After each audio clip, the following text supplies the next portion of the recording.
धार्मिक स्टोरीज पर आज की कहानी है जाना है भव के पार। एक निर्धन विद्वान व्यक्ति चलते चलते पड़ोसी राज्य में पहुंचा। संयोग से उस दिन वहाँ हस्ती पटबंधन समारोह था, जिसमें एक हाथी के सूंड में माला देकर नगर में घुमाया जाता था। वह जिसके गले में माला डाल देता था उसे 5 वर्ष के लिए वहाँ का राजा बना दिया जाता था। वह व्यक्ति भी समारोह देखने लगा। हाथी ने उसके ही गले में माला डाल दी। सभी ने जय जयकार करते हुए उसे 5 वर्ष के लिए वहाँ का राजा घोषित कर दिया। राजपुरोहित ने उसका राज तिलक किया और वहाँ के नियम बताते हुए कहा कि आपको केवल 5 वर्ष के लिए राजा बनाया जा रहा है। 5 वर्ष पूर्ण होते ही आपको मगरमच्छों व घड़ियालों से युक्त नदी में छोड़ दिया जाएगा। यदि आप में ताकत होगी तो आप उनका मुकाबला करके नदी के पार वाले गांव में पहुंच सकते हो। आपको वापस इस नगर में आने नहीं दिया जाएगा। वह निर्धन विद्वान व्यक्ति तो सिहर गया, पर उसने सोचा कि अभी तो 5 वर्ष का समय है, कोई उपाय तो निकल ही जाएगा। उसने 5 वर्ष तक विद्वतापूर्वक राज्य किया। राज्य की संचालन प्रक्रिया को पूरे मनोयोग से निभाया और इस प्रकार केवल राज्य पर ही नहीं, लोगों के दिलों पर भी राज्य करने लगा। जनता ने ऐसा प्रजावत्सल राजा कभी नहीं देखा था। वर्ष पूर्ण हुए। नियमानुसार राजा को फिर से हाथी पर बैठाकर जुलूस निकाला गया। लोगों की आंखों से आंसुओं की झड़ी लग गई। नदी के तट पर पहुंचकर राजा हाथी से उतरा।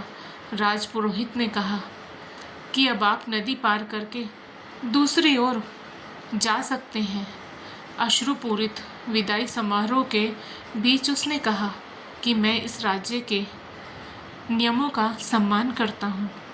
अब आप मुझे आज्ञा दें और हो सके तो इस निर्मम नियम में बदलाव करने के बारे में सोच विचार करें। जैसे ही राजा ने नदी की ओर कदम बढ़ाए, लोगों ने अपनी सजल आंखों को ऊपर उठाया। जानते हो वहाँ ऐसा क्या था जिसे देखकर वे खुशी से नाचने लगे? उस नदी पर इस पार से उस पार तक राजा के द्वारा बनाया गया एक पुल था, जिस पर राजा शांत भाव से चला जा रहा था, नदी के उस पार वाले सुंदर से गांव की ओर। क्या ऐसा ही कुछ हमारे साथ भी घटित नहीं हो रहा?